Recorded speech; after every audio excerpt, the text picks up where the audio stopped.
Hey, Herbie, guess what? What? Nintendo is doomed, don't you know? Are they? They're Oh my doomed. goodness. Oh, really? They're doomed as the stocks skyrocket. Yeah. For all the naysayers out there.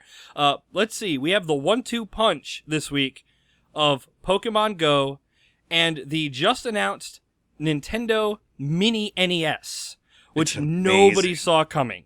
Oh my god, it is going to be so cool. Now, I have to say, as someone who plays on PC and has, played around with a Raspberry Pi and, I have emulators on my PC. Oh, no. That's right. I have emulators. Come at me. Yes, you can play these games on a PC and stuff like that, but I see value in this Mini NES for the same reason I saw value in the Ouya.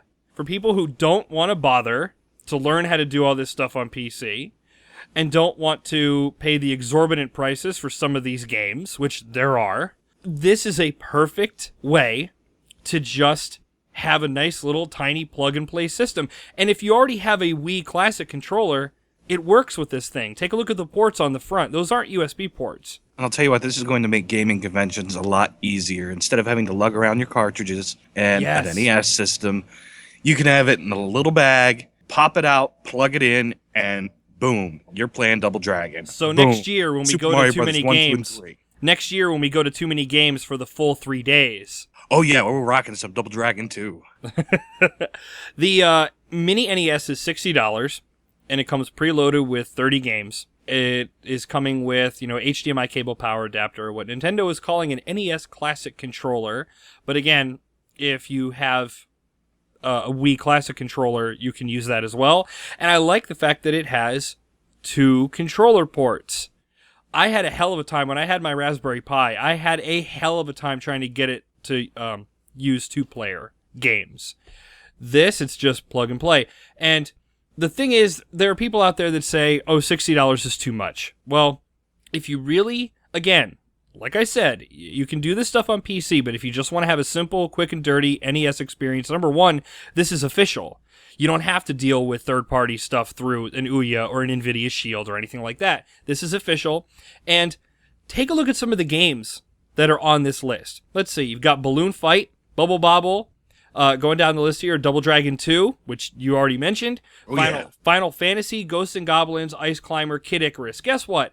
I've just now reached the price of this machine with those titles if you were to go and buy the carts. Because you're not going to get Final Fantasy for cheaper than $20. You're not going to get Ice Climber for cheaper than $30. It's not going to happen unless you're extremely lucky. Yeah, all 3 Super Mario Brothers games alone would cover the cost. Mega Man 2, the first Ninja Gaiden. These games all average between $10 to $20 for the most part, with the exception of certain things like maybe Galaga or Star Tropics, $5 a piece, maybe $10. But still, having all of these in one little machine to me is worth this in HD. In HD, upscaled to 8. Oh, I don't know if it's officially upscaled, but in HD.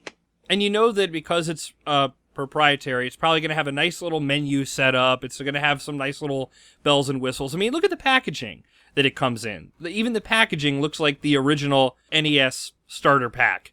I honestly can't believe Nintendo waited this long to do this. I mean, Sega's been doing this for years with their at-games stuff, like the handheld, the Gopher, which it's known. And to me, that's the only downside, is with Sega's plug-and-play systems, you can put ROMs on an SD card and run them through the Gopher or through the at-games Genesis or any stuff like that.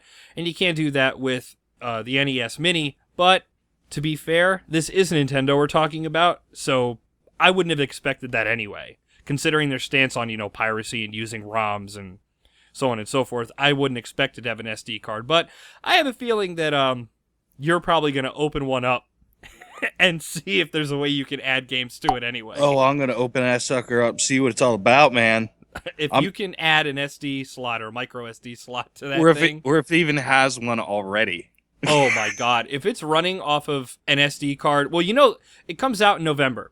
And you just know that as soon as that thing comes out, someone somewhere is going to open it up the night they buy it.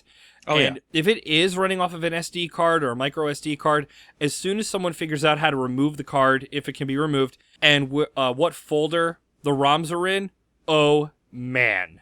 There are naysayers out there, and there are people that are like, oh, this is crap, you can do this on a PC and that. And again, yes, you can do it on a PC, but for someone who just wants to be able to have a bunch of really good games, there's no crap in this list. There isn't any golf or Kings of the Beach or Silent Service or anything like that. These are all... Top Gun. Yeah, Top Gun. These are all really good titles. Even the Sega systems, to be fair, the at-games plug-and-play consoles usually have, they say 80 games, and then you have like 20 really good Genesis titles, and then they throw on a bunch of TAT. So I give credit to Nintendo for making sure that everything on this machine is quality stuff, and I'm excited for it. I don't know about you. Well, I do know about you. I don't know about what I mean. I mean is I don't know about you guys listening, but if you're excited for it, put it in the comments, and if not, put it in the comments and explain why you're not excited for it. I have to say, this is my little segue, that I lost interest very quickly with Pokemon Go. All right, but that's a topic for another video. Yeah.